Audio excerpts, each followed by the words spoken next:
Olam chesed yivane,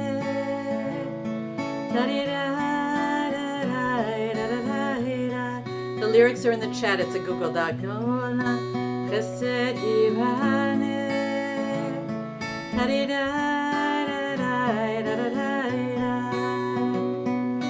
olam chesed yivane,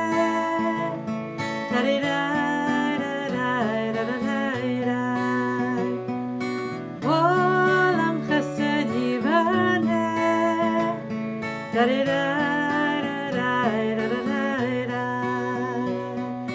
we will build this world from love.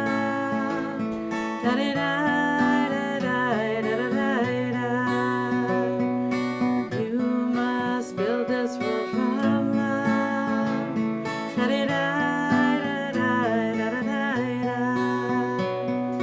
If we build this world from love,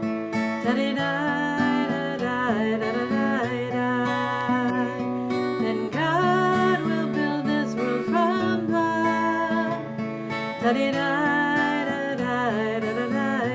Olam chesed, olam chesed yivane.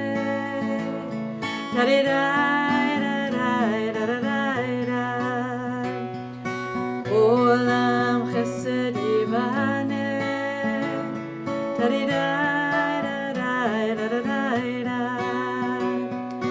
Olam chesed yivane.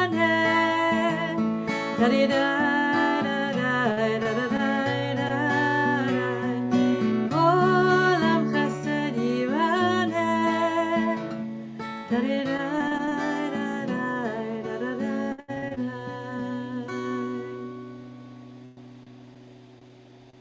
Thank you so much, Wendy, for that gorgeous introduction. Once again, my name is Jonathan Gershberg. I'm the Communications and Membership Manager at Jewish Community Action, and we're so excited to welcome you to our annual meeting this year, Together Towards Justice.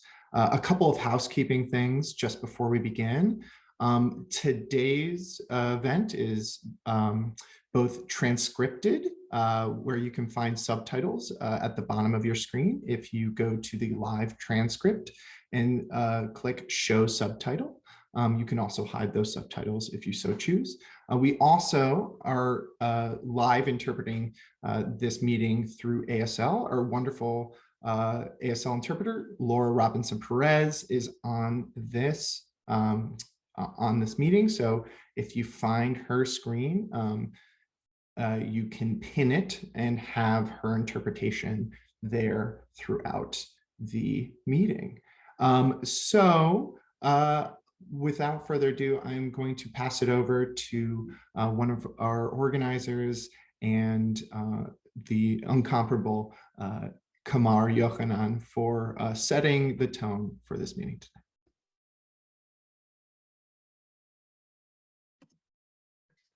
Hello, everyone. Thank you so much for coming. So we're gonna do a little grounding first, and then we'll do a land acknowledgement. I know that's not the way it usually goes, but I'm not the way anything usually goes. For those that don't know me, I was the People Movement Assembly Fellow for JCA for the fall term. I did a lot of help with the ballot initiatives. I'm an artist and activist, and I am a Jew emerging from Islam, and I'm very proud to be one. So to begin with, over the next minute, what you're going to do is press your lips gently together and hum. And you're going to gently squeeze yourself, stimulate your proprioceptive system. For those of you who are neurodivergent, understand that it's not you. There's nothing wrong with you. You just experience time differently than neurotypical and holistic folks. So I would recommend setting a timer. I'm going to do that. So go ahead and for the next minute, just hum and notice where the hum is activating and squeeze.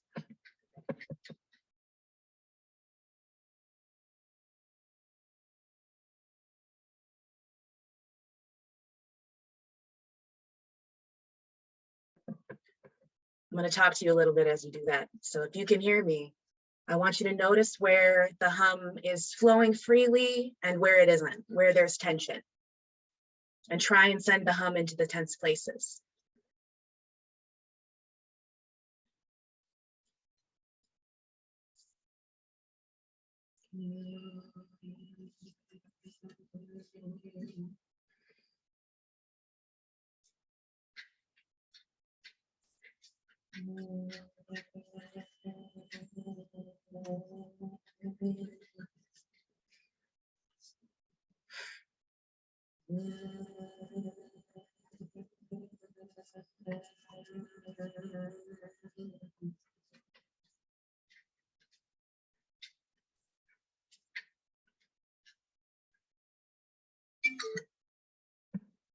So your minute is up.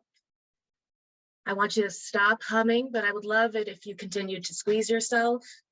And if closing your eyes is available to you, I'd love it if you close your eyes for this next part and really just dropped in. So for those of you following along at home, we just finished the first season of the Pentateuch or Genesis, one of my favorite seasons, constantly have it on rewatch. And in the beginning, we were land. We were dust, which became sentient, and then impressed our God with our ability to dream and to name. So as people made of land that was noted for its discernment, let's name that physically we're on the, for those of us who are in Minneapolis, are on the unceded territory of the Dakota and Anishinaabe people, that these people are still alive today. Some of them may even be among us. Hello, if you are. And these were people who also received their medicine from trans folks, as you are now. So I would encourage us to dream of a day that the medicine of transness and this land, which is also a trans ancestor, is returned in full to its people, not people that this land belongs to, but people who belong to it. That not doing so is a form of ancient misgendering that we can no longer continue. And that returning to ourselves and softening ourselves, as we just did with our humming and with our gentle squeezing, is part of that healing process. And now that you've taken this moment to be in your body, to know the land of yourself, it can be a much simpler thing to see that day in the next breath, in the next minute, in the next hour, rather than leave it far off to a distant future. And that part of a true shalom is making sure that what is owed is given. We pray for this healing for this land and others. And with that, thank you so much. I hope you feel grounded and welcomed. And I'm glad to be with you at the JCA annual meeting. Thank you so much, Kamar. I'd like to turn it over now to the JCA board chair, David Brower. Welcome, everyone. I am David Brower, and my pronouns are he, him, his, and I am indeed the JCA board chair. I'm glad that all of you are joining us today to connect and celebrate the fruits of JCA's persistent, progressive Jewish organizing for racial and economic justice. We have a lot to celebrate this year. We've successfully campaigned for rent stabilization in both Twin Cities, secured historic funding for anti-hate initiatives as part of a multi-ethnic, multi-religious alliance, and helped end cooperation between Hennepin County Sheriff's Office and ICE, protecting hundreds of families from being torn apart by draconian immigration laws, while educating our community and our partners on anti-Semitism and white nationalism. It's all possible because of JCA members like you and allies who have knocked on doors, signed petitions, called representatives, and met at night to make change happen. We should be proud of our impact and of the incredible JCA organizers and staff that led us in the charge.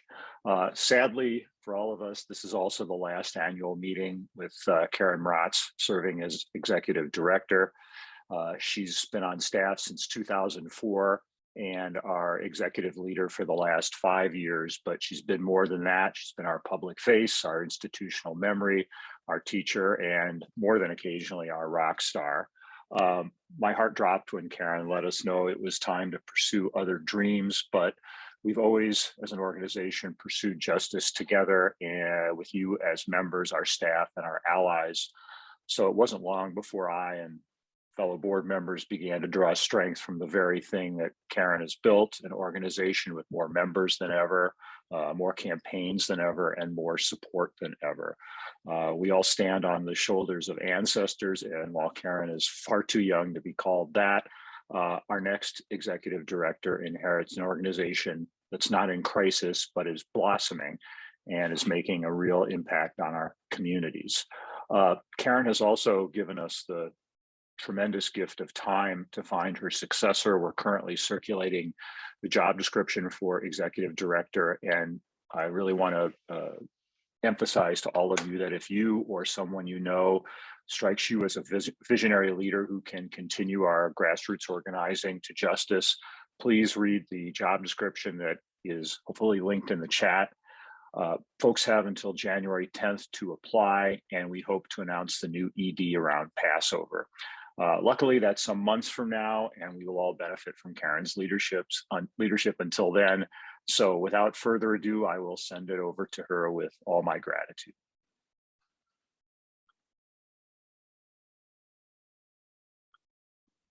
Thank you. The last thing I will do before I leave this job is figure out how to unmute myself in a timely manner. Hi, everyone. I'm Karen Ratz. My pronouns are she and her, and I'm the Executive Director of Jewish Community Action.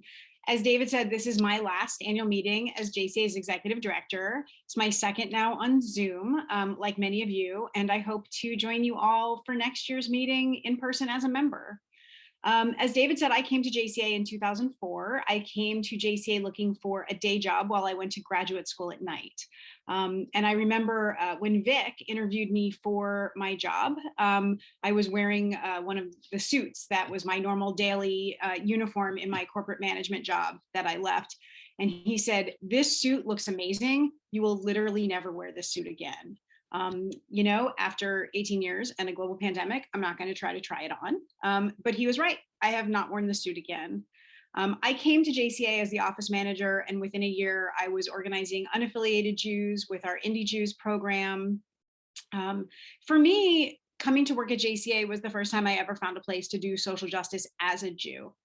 It was really, really powerful, and it was powerful to join this community. And I continued to take on more, and I simply could not leave this organization. The work has continued to hold me. This organization has become my Jewish home. I eventually became Vic's deputy and ultimately became executive director in the beginning of 2017. But David talked about me for a bit, so I actually want to talk about JCA for a minute here.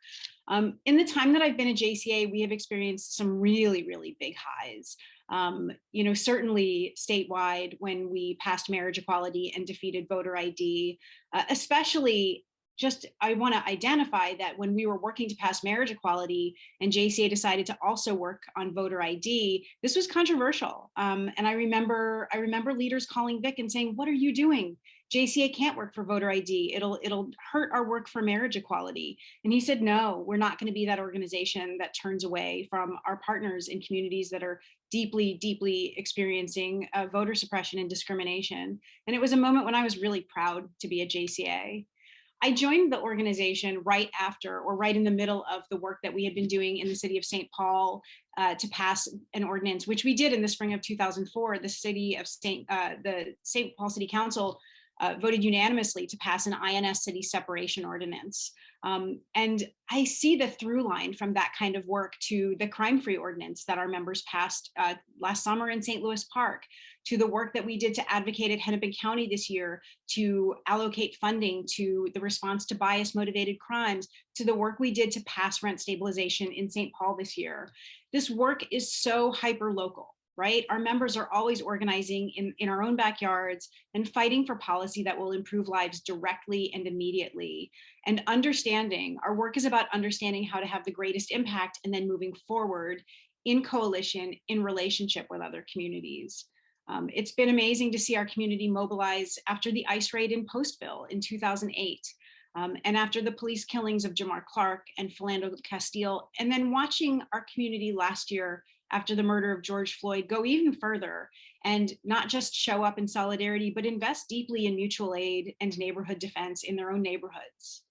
I've seen our community do really hard work, necessary work, on racism and racial justice more broadly, of course, but really crucially right here in the Jewish community. I've also seen anti-Semitism become something that unfortunately has become part of our work, but that has grown. And I've seen workshops that we used to do just kind of stuck in here and there on our lunch hours turn into a program with committed multi-year sustainable funding. This year, we've trained organizations, we've trained congregations in places like Canada and Florida. We've even trained the governor's staff, and I'm seeing this work have a tremendous impact. And of course, there have been hard times as well. You know, sometimes we have a campaign loss. Sometimes you watch your bill just stall out in a divided legislature and you don't have the opportunity to even lose.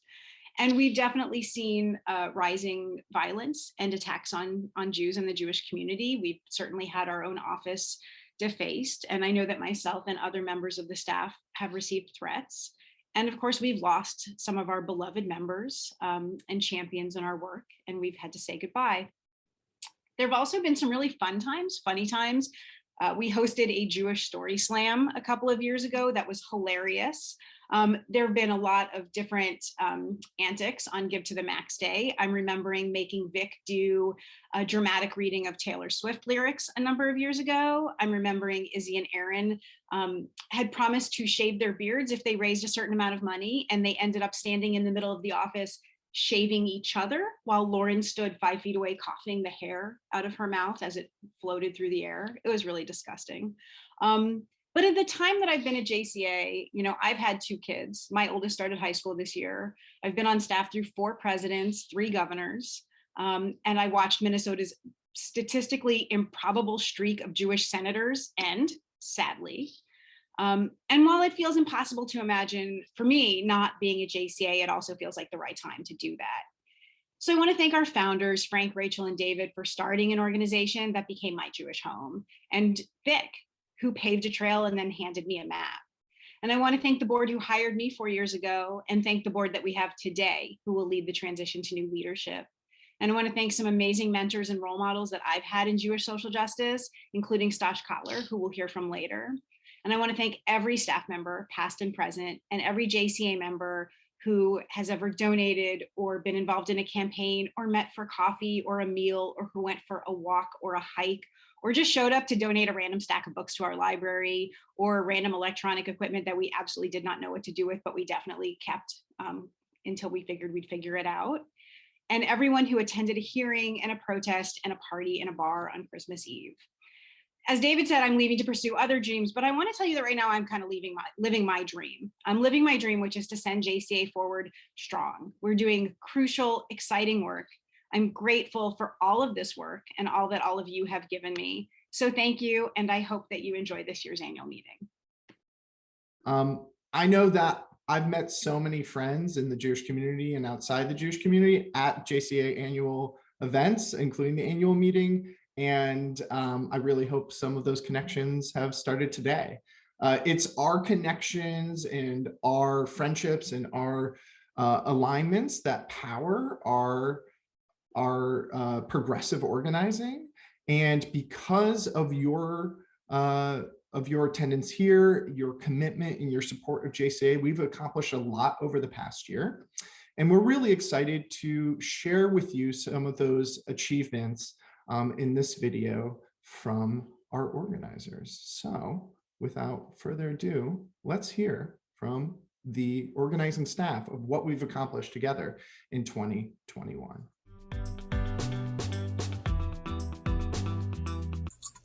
Over the past year, our grassroots organizing has led to major wins that bring us closer to racial and economic justice for everyone.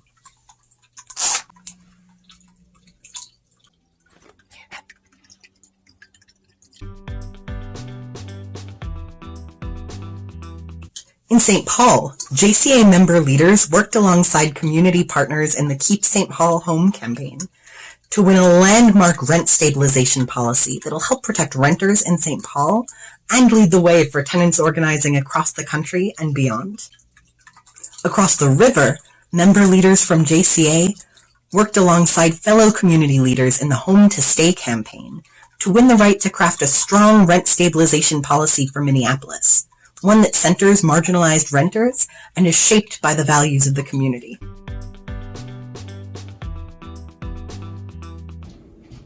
Happy Hanukkah, JCA! I want to lift up a couple of wins from this last year on the Decriminalizing Communities campaign. So first of all, last year we got closer than ever to passing a bill that would expand Minnesotan immigrants' access to post-conviction relief. Although we did not get this past the Senate, we did get it into the House Omnibus bill, and that is still worth celebrating, and we're hoping for better this year. In addition to that, we launched the Ice Out Hennepin County campaign, which seeks to end our county's collaboration with immigration and customs enforcement. One big win we had, thanks in particular to you all in partnership with our community partners, is that as of June 9th, the Hennepin County Sheriff's Office is no longer holding people extra long for ICE. This is a long time coming and a huge win for all of us. Thank you and happy Hanukkah.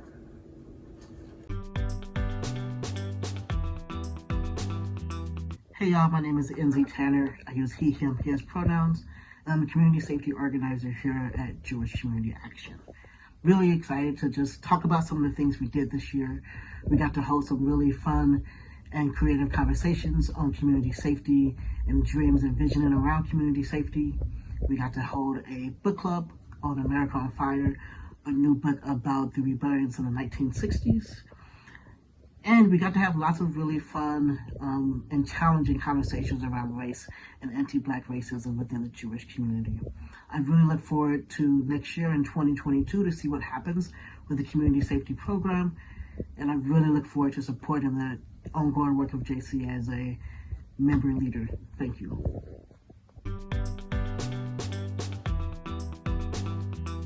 I'm Brandon Schorsch, JCA's Combating Anti-Semitism and White Nationalism Program Director.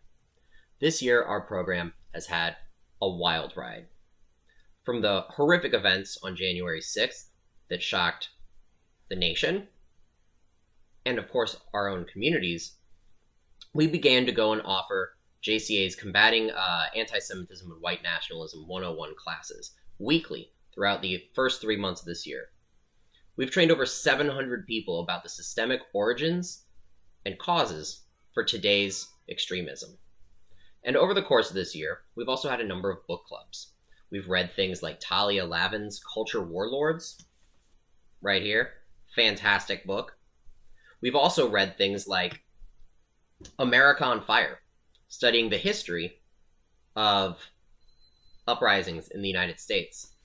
And next year, we're going to be reading Prophets of Deceit, a 1948 classic, really getting into the meat and potatoes of how right-wing agitation happens and how we can push back.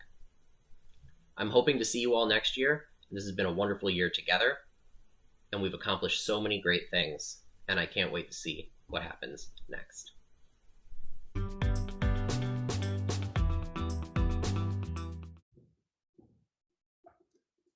So that was just a glimpse of what we were able to accomplish together. Organizing just is a light into the darkness, and we know that Hanukkah is the moment that we celebrate lighting the path forward to justice and resilience in the darkness. And we know that we can, when we come together, we can make change. And we're going to take the opportunity right now. All of us are together to make some of that change. So I'm going to invite our Decriminalizing Communities organizer, Sarah Bucklaw, to tell us how we can right now start that process towards a more just and welcoming Minnesota. So Sarah? Thanks, John. Hi, everyone. So great to be with you all, even if that is virtual this year. So since the Decriminalizing Communities Coalition and campaign were founded in 2018, we have worked with over 30 community partners to dismantle and transform systems of criminalization. Limiting immigration and customs enforcement, or ICE, presence in our community has remained central to this mission over the years. We tend to think of the criminal legal and immigration enforcement systems as independent structures, but they've actually become deeply and dangerously intertwined over the last 35 years or so. One of the most significant changes we've seen is that immigration law has made a person's criminal history into grounds for detention and deportation. To give you an idea of just how major a change this is, 56,000 people were deported for a criminal conviction between 1908 and 1980. But in 2019 alone, ICE deported nearly 65,000 people with criminal convictions. So local law enforcement agencies are a major contributor to facilitating today's criminal system to deportation pipeline by giving ICE office space in their jails, holding immigrant detainees longer than necessary for ICE to arrest them, and calling ICE to let them know when they're releasing someone of interest. Last year, DCC launched a formal campaign called ICE Out, specifically ICE Out Hennepin County, to end these harmful cooperation practices in our own community. As you heard in the video, we got a big win over the summer when the sheriff's office announced they would no longer hold people longer for ICE or notify them prior to releasing folks. But our fight is not over. And in fact, it is expanding. So I'm excited to share that we are mounting an extension of the ICE Out campaign in Ramsey County in 2022. We can't end ICE collaboration in Minnesota without grassroots power. JCA members have been a major part of how we got to where we did this summer and how we're going to get where we're going. So if you live in Hennepin or Ramsey and you're interested in being involved in future ICE Out work, it would be wonderful if you could fill out the form that I or one of my colleagues is going to post in the chat right now. You'll have some options to indicate how you would like to be involved if you're not already. And then we'll be able to reach back and contact you over the next few months as we pull our people power together and get ready to end all ICE collaboration in Hennepin and Ramsey counties and hopefully across the state of Minnesota. And feel free to private message me or email me if you have any questions. I'll put my email in the chat as well. Thanks all so much. Thank you so much, Sarah. And we're really excited about the campaign that you are leading with our partners to end collaboration between ICE and local officials. So take a moment if you're in Hennepin or Ramsey counties to fill out that form, bookmark it if you want to stay focused on the event. And we'll keep going. And by that, I'm going to introduce Karen Maratz, who is going to tell us what's next. I almost forgot that I had another thing and I was about to go get a snack, but thank you. So normally we don't introduce the person introducing our Wellstone Call to Justice Award recipient, but this year's extra special. So I asked if I could just pop back on for a minute. This year's award recipient is someone whose leadership has shaped not just their organization, but the entire Jewish social justice movement. In her role as CEO of Bend the Arc, and in fact, long before it, Stosh Cotler's clear vision and steady voice have been a beacon and an inspiration to both the Jewish community and to national partners. And in thinking of who would be the right person to present her with the award, it was obvious. Andrea Rubenstein is JCA's former board chair and represented JCA as an affiliate on Bend the Arc's board. Andrea has been a bridge between local and national organizing, and as JCA's board chair and now a member, she's provided thoughtful leadership, always challenging us to do better and leading by example on this. And we were thrilled to give Andrea this award in 2017. So it's truly a privilege to introduce Andrea Rubenstein to present this year's Wellstone Call to Justice Award. Okay. Hello, and thank you, Karen. That was just so thoughtful. Double thanks for the award and for this introduction. Every year, as everyone now knows, Jewish Community Action presents the Paul and Sheila Wellstone Call to Justice Award to recognize leaders in the mold of our beloved Wellstones, who's for their work that's really the touchstone of Tikkun Olam. This year, as Karen noted, we are honoring the Stosh Cotler, and I am delighted and honored to present this award to her. Stosh just announced that she's stepping down this spring from her leadership role at Bend the Arc. But the decision to present this award to her is not merely to mark that change in leadership, but rather to recognize her many ongoing contributions to the Jewish voice for social justice and her deep connection to JCA. Stosh has over 30 years of experience as an organizer, trainer, and leader in movements for justice and equity. And she's a nationally recognized leader, as Karen said, of the movement to renew and expand the Jewish community's role in progressive social change in the US, plus eloquently to express the national progressive Jewish voice for racial and economic justice. Stosh joined the Progressive Jewish Alliance in 2005.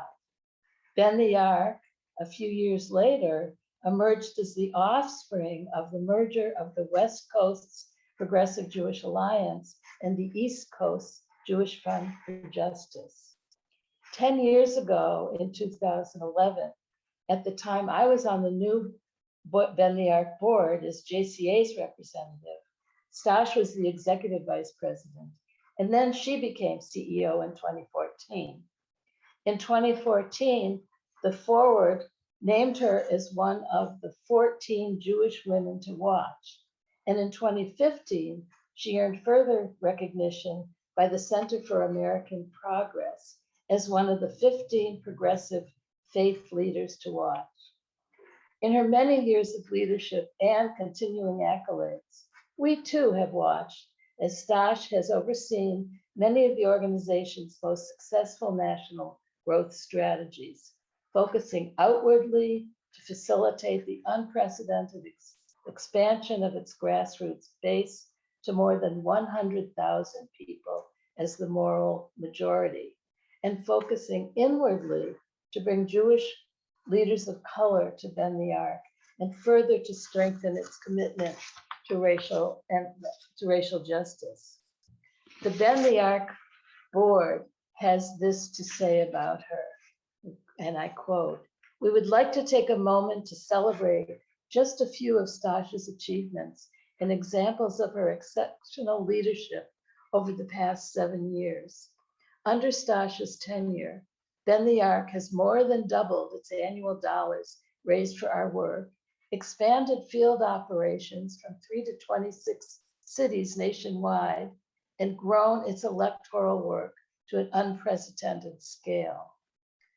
Ben the Ark has raised and invested over $3 million in programs supporting the leadership development of Jewish leaders of color, with a focus on field-wide interventions to shift the broader Jewish community, and took a leading role in the progressive and Jewish communities during the Trump years, exposing and mitigating white nationalism, authoritarianism, xenophobia, and so on, broadening the space for Jews to join other progressives in defining safety in terms of collective solidarity," end quote.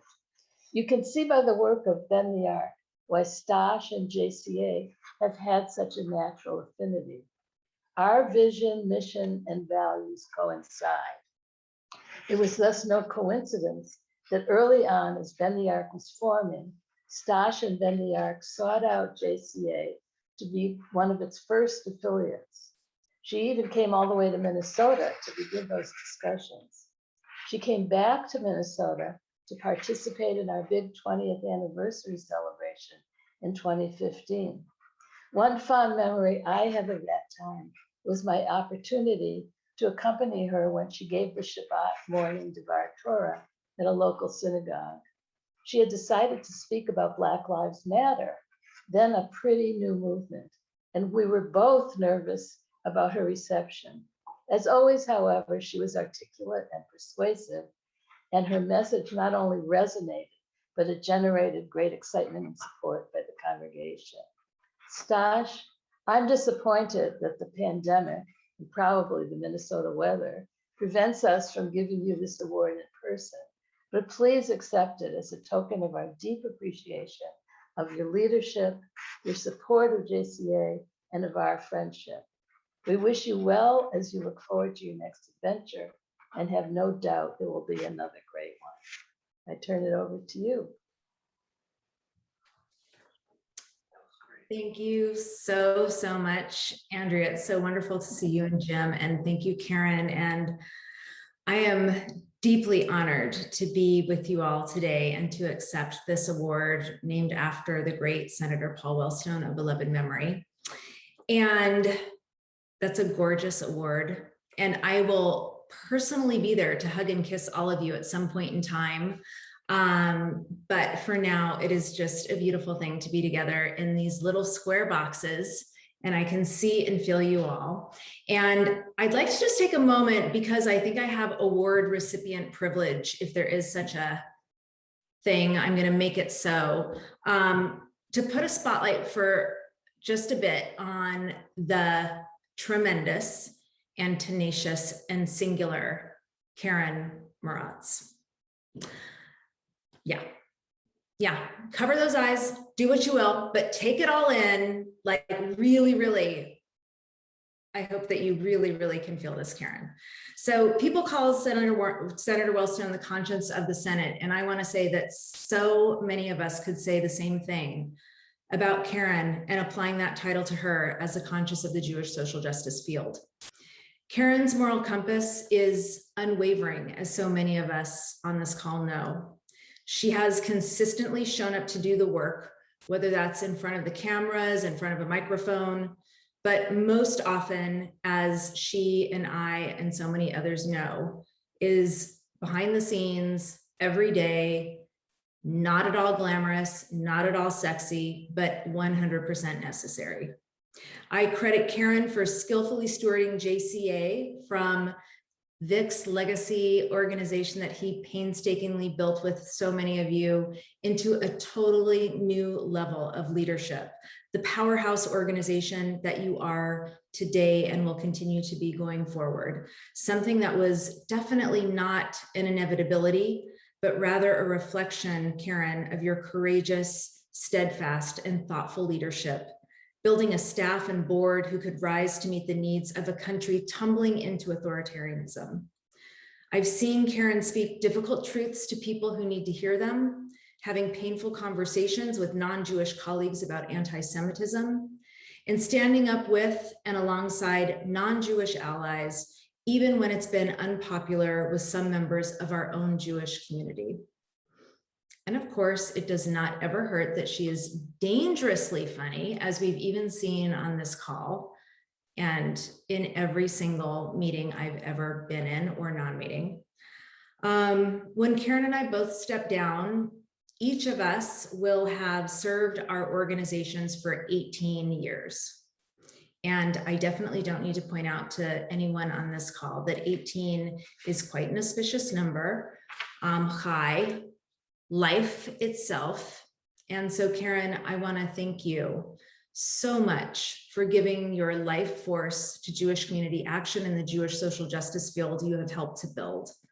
You and the JCA team of staff and board and grassroots leaders continue to show us and to show me what solidarity looks like, no matter how bleak the hour. Thank you for pushing our community and allies to make sense of anti-Semitism and white nationalism, so we can build a society where all of us are safe.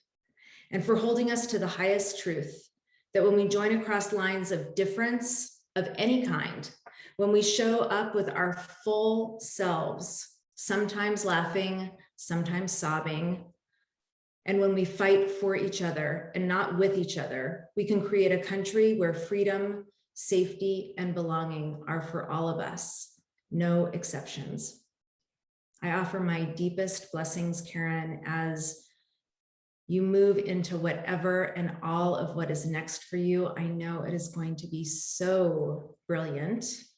And I hope that you are already making plans for those tattoos below your elbows, sister. If people don't know what I'm talking about, you can ask Karen.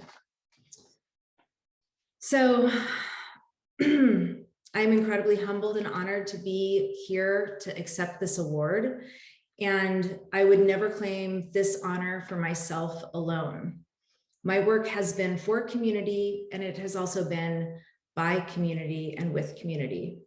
Many people's hands and hearts have shaped me and made my work possible, and I hold them close with me and all of us today.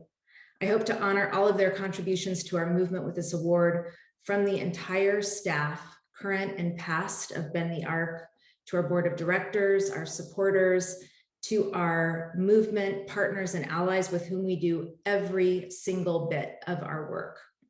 Each has my deepest gratitude, and this honor should be an award that makes it clear that there is no work that I can do myself, no leadership that I can do on my own without deep and profound and inextricable connection to each one of you. So thank you. Since I announced that I was leaving Bend the Arc, people have asked me if there's anything that I now feel like I can say that I couldn't say before, if there's something that I would want to share that I haven't shared in the past. And the truth is, for those of you that know me, I'm kind of an open book, and maybe folks could say that I overshare or leave things very much. I come into this work my full self. Let me just say that. And one piece of that is true is that I am going to just say here, in case you didn't know, from my very modest long-sleeved ensemble, is that I do have tattoos below my elbows. One here, which you can barely see, and one here that you can barely see. This is not really the appropriate shirt to wear when referencing these arm tattoos, but you know, I wanted the sparkles. So there you have it. When I look down at one arm, this one, I see the message, I am but dust and ashes. On the other arm, this one, I see the inverse. The world was created for me. One arm, an immediate antidote to ego-driven grandiosity, a reminder of my own limitations, a picture clear as day of my body's ultimate return to the most elemental of forms, dust and ashes.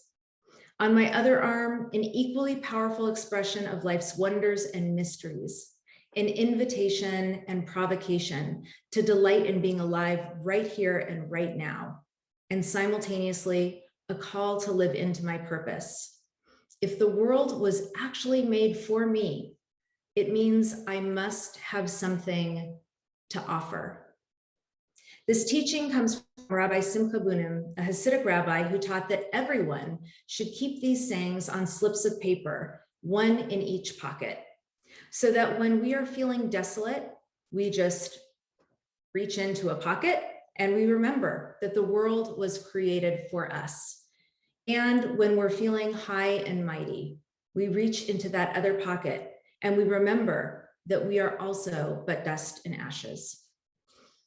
When I hear these words of the rabbi, I hear wisdom to seek and maintain perspective, the insight that as human beings, we often need reminders, we need practices to show up as our best selves. And in this case, reminders either written on slips of paper, or if you're me, you need them actually permanently inked into forearms, that this perspective holds true. And that finally, we can learn to practice over and over, to understand the complexity and the dialectic of life, that multiple truths can and do exist simultaneously. This teaching can apply to us as individuals, and it can also apply to us as a collective, as community members. How else can we stay rooted through these tumultuous times without teachings like these? What anchors us as the world and politics and constant news feeds swirl around us 24/7? I don't know about for you, but I can say absolutely for me, and in part the reason I ended up choosing to do my organizing and my work Jewishly is because of these types of spiritual practices, these ways of living Jewishly that I don't see as an add-on at all to this work of transforming this broken world. These spiritual practices are they're not nice to haves. They're the bedrock that powers us, pushes us, inspires us to be revolutionaries for human dignity, equity, and justice. They root us in uncertain times and allow us to rise in solidarity, in power, and in collective purpose. They allow us to imagine a future we haven't yet seen and to have the courage to make it real, even if, and especially if, we won't be the ones to see it through to completion. We all have this opportunity to play our parts in becoming the future actors that we hope our descendants will look back to. These last few years, my leadership has been inspired and animated by a single question that I learned from a teacher named Norma Wong.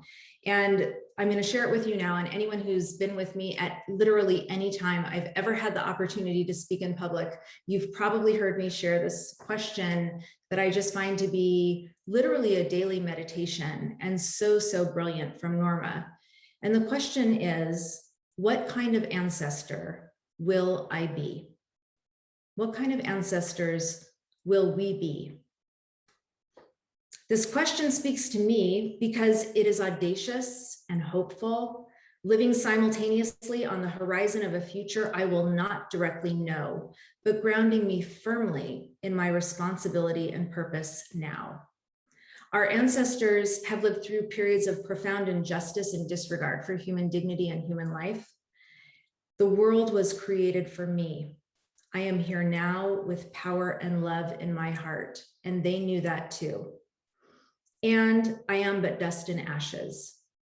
Like our ancestors, what kind of ancestor will I become and will we become once we are gone? We're now facing, as so many of us know, a true crossroads in the United States as we grapple with the history of our country, national identity, democracy, and power. Who is an American? Whose United States is this? Whose life matters? Who is the we in We the People? And who will the we become when we have finally won? This crossroads also extends into our own multiracial and multi-ethnic Jewish community as well. How we answer these same questions of identity, governance, leadership, and power within our Jewish community is absolutely critical to 21st century Jewish life in this country. A majority of American Jews say that working for justice and equality in society and in the United States is an essential part of what it means to be Jewish. And it's our job at Bend the Arc and at JCA and so many other Jewish social justice organizations to organize and to harness the power of our community in this moment to build something we've never seen in this country before, which is an inclusive, multiracial democracy, a country where all of us are safe, free, and belong, no exceptions. Bend the Arc started as a dream. What if we thought, a national Jewish organization that actually reflected the progressive domestic priorities of the majority of American Jews? Because we know that so many of our Jewish institutions have moved much farther to the political right than American Jews actually feel, how we actually operate in the world. We know that our Jewish institutions are not yet reflecting who we are and the values that the majority of us hold. Building Bend the Arc over these past 18 years and helping to make this dream become a reality with so many other incredible, incredible people has been the honor of my lifetime. Today, Bend the Arc is where progressive Jews join together to fight for justice and equality for all people. We are the only national Jewish organization focused exclusively on social transformation here in the United States. We show up together with all communities targeted by structural and historic injustice, and we hold elected officials accountable, and we win progressive, transformative change. In the last 10 years, nearly 500,000 people took action with Bend the Arc online. Today, our network of grassroots leaders, staff, affiliates like JCA are in 23 states and the District of Columbia, which hopefully will be its own state in the very near future. And across all of our work together, every member who is lobbying their own member of Congress, every participant in our leadership programs, every person organizing their community from Seattle to South Florida to Pittsburgh. Each of us believes something simple and also so radical, which is that this is a country for every single person living here now and living here in the future. This can be a country where every single person can thrive, no matter what we look like, no matter where we came from, no matter how we pray or don't pray at all. And of course, that's quite a tall order, but since when did our people take on small fights when you think about it, right?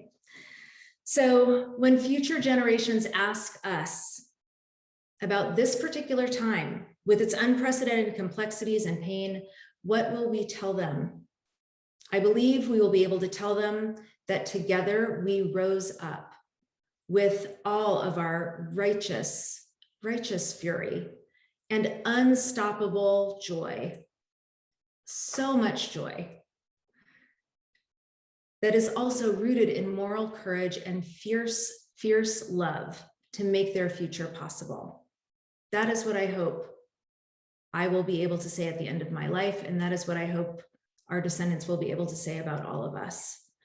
Yes, we need to repair all of the damage and the pain of the last 4 long years of the former president, the administration, and every single person who allowed that atrocity to go by with silence or lack of engagement.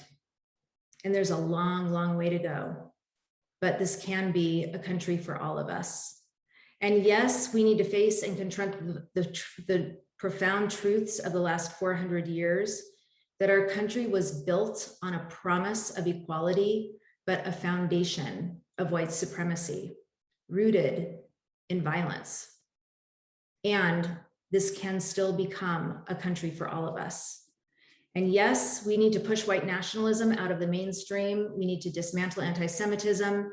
We need to stop and end anti-Black racism, finally, in this country, so that this can be a country for all of us. And we will not ever stop expanding civil rights for all people, defending democracy, and really protecting one another in the big and the small ways, because this can and must become a country for each one of us. That's how I want to be able to answer these questions for future generations who may come in 20 years, 60 years, or 120 years from now. Over the last period of time, we've witnessed the ongoing dangers of authoritarianism, the ravages of COVID, the undeniable disproportionate impact of state violence and chronic inequality on Black, Brown, and Indigenous communities. And within that devastation, we saw the most powerful Black-led racial justice movement take even greater root. We saw the world make drastic changes that defied any teaching that the only kind of change possible is incremental change. And we won back our imperfect democracy that was on the brink of totally toppling through insurrection. We saw that we are, in fact, but dust and ashes. And we also saw that the world is created for us. Everything, friends, is up for grabs. And everything is also possible. We don't get to choose the historic moment we live in, but we do get to choose how we respond. And we are choosing courage. We are here to choose love. We are going to day in and day out choose justice. We will every second of every day and every year choose liberation for each other and for ourselves. And we will choose life, chai. I am so honored again. Thank you from the bottom of my heart. Thank you, Stosh. And I just can say on behalf of the JCA members on this call, and myself included, thank you for your powerful words, and thank you even more for your decades of leadership of progressive Jewish organizing. We're really proud as JCA to be a regional partner of the Bend the Arc Network, and we look forward to working with you through the end of your service at Bend the Arc. We're really excited to show up courageously, as Stosh just mentioned, at JCA, and we want to give you a sneak peek of some of the things we're most looking forward to in our progressive organizing in the next year. So again, we have a video featuring Karen Moratz once again, David Snyder, our organizing director, and Lauren Muscaplat, our education organizer, in our brand new office, giving a little bit of information about what to look forward to in 2022. So here we go.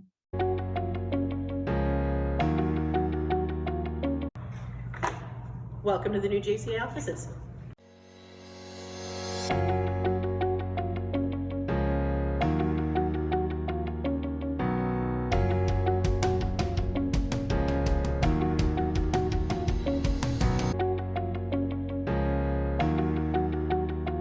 After more than 20 years at University in Raymond, we've moved all the way to the other side of University in Raymond. We're really excited to welcome you here. We're still doing a lot of furnishing and hanging up art and getting ready to host you. But in the new year, we're excited to see you here in our office for a meeting, or maybe in a hybrid meeting for those of you who still want to be attending at a distance.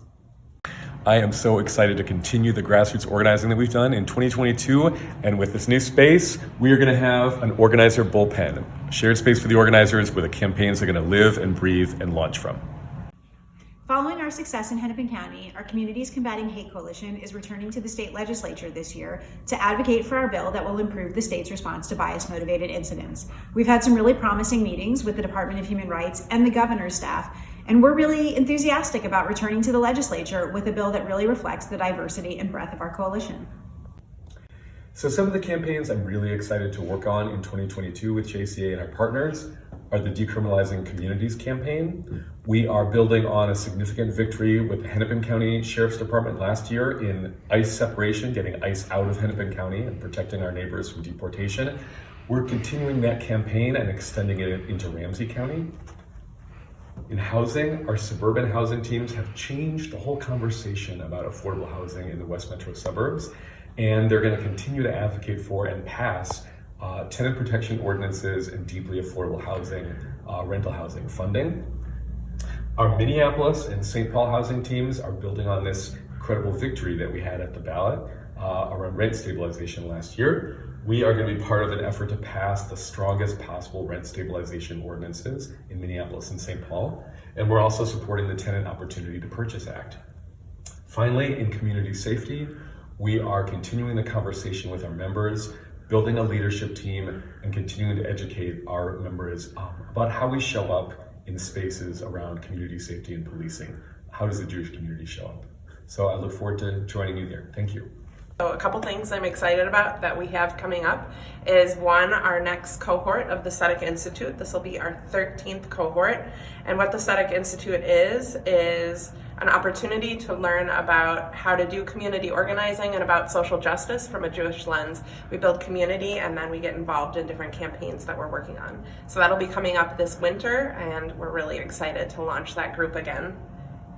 Other things we have going on this winter, MLK Day. We're doing a collaboration with the St. Paul Talmud Torah again, and that is a day that we've done for the last several years where we invite anyone from the community to come join us and learn about different social justice activities that we're doing, learn about the JCA campaigns, and get involved.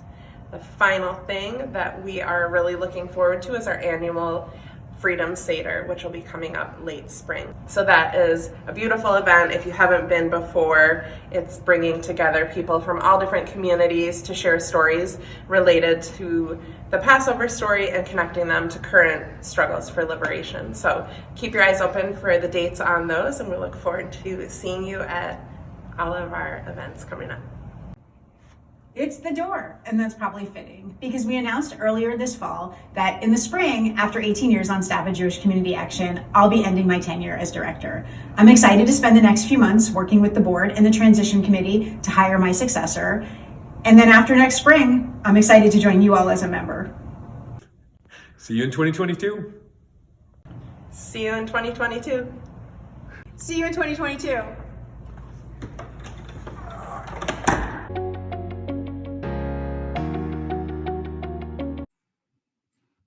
All right.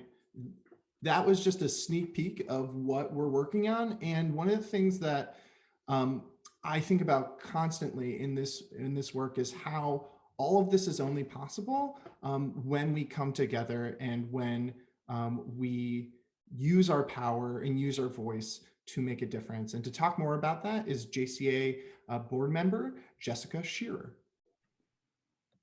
Hi guys, I'm Jessica Shearer. My pronouns are she and her. And I got involved in JCA as a donor member when I moved to the Twin Cities 12 years ago. So I'm just recently here if you're from Minnesota. This really feels full circle with me speaking today, as I was very involved in Ben the Ark's predecessor organization, Jewish Friends for Justice, and met Stosh then. And JCA is now my Jewish home, where I get to be a proud progressive and Jew. I'm currently the board vice chair and deeply involved in the transition. And it's where the work I'm most excited for this year. I'm deeply excited to work with Karen and on the transition and make sure that we are leveraging all of the extraordinary work that she has done and shepherd us into the next era of leadership. I'm excited to see where we build on our wins in 2022 and see us make big gains in our diverse areas of organizing. As a resident of the West Metro, I'm deeply proud of our work bringing housing justice to the suburbs. You know, think of that as a place where we can have big wins, and we do. And at JCA, we say that organized people and organized money can change the world. Together, we changed the world in 2021. We helped pass rent stabilization ordinances in St. Paul and a pathway towards policy in Minneapolis. We helped end a collaboration between the Hennepin County Sheriff and ICE. And we secured major funding to combat hate crimes. And I'm really excited to see where that legislation will end up at the state level. It's going to take all of us showing up to keep that momentum towards a more just world. This means you stretching to give to JCA and asking the community around you to join us. Can you donate $22 to honor that work, or even $222 or $2,022 or more to propel our grassroots organizing in 2022? Take a moment and really think what you can do to make this work happen. It doesn't happen without your funding, and we're so happy to have you as members, and everything you can do will be used in extraordinarily efficient ways to get our work done. I think you've all seen what we've done with what we've raised in the past, and we continue to be scrappy. And I'm kind of hoping that we get to be in the future is to continue on that leverage to do even more with more. So we're so excited to see that work, and I really hope you'll join us. You can make a donation now by following this link, which will be in the chat.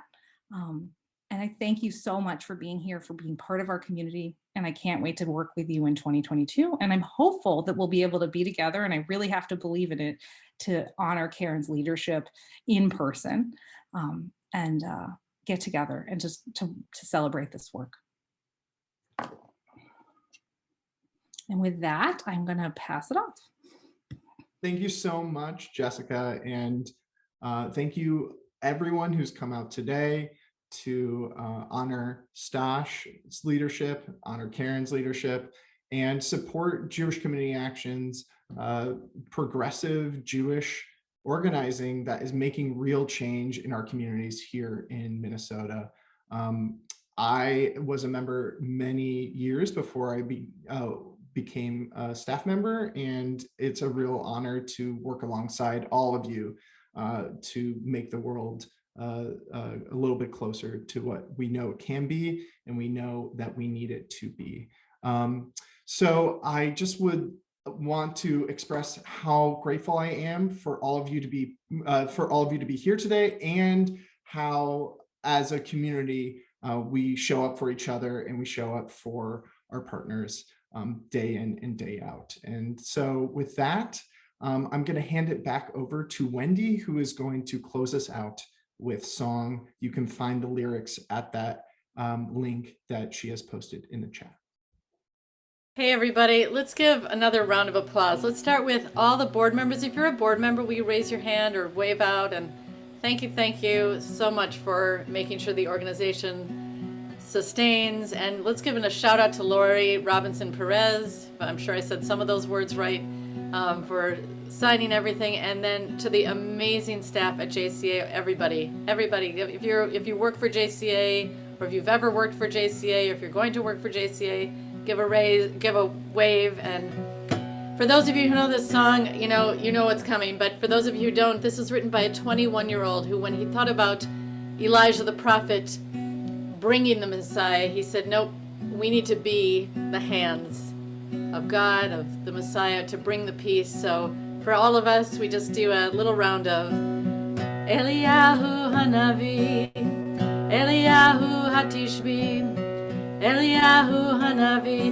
Eliyahu HaGiladi, Bimeravi Yameinu, Yavo Eleinu, Imashiach ben David, Imashiach bat David. We are waiting for a time to come when injustice shall be gone, pain and violence will be no more, done with hatred, done with war, and all the people in the land will lend their voices, lend their hand. That day starts with you and me and Eliyahu Hanavi. Hey, Stosh is starting a really great thing. Everybody put in the chat something you appreciate about JCA. Let's love them up. We are so blessed to have you as part of our great city here. Eliyahu Hanavi, and thanks Stosh. Eliyahu Hatishbi, Eliyahu Hanavi, Eliyahu HaGiladi, Bimeravi Yameinu, Yavo Eleinu, Imashiach ben David, Imashiach bat David. When that day comes, the sun will dawn on a historic bright new morn. The human race in equality, no crying hungry mouths to feed. Our dreams of tzedek will be true, all our souls will be renewed. That day starts with you and me and Eliyahu Hanavi. I see you singing, Susan. Eliyahu Hatishbi, Eliyahu Hatishbi. I'll get the words. Eliyahu Hanavi, Eliyahu HaGiladi, Bimeravi Yameinu, Yavo Eleinu, Imashiach ben David,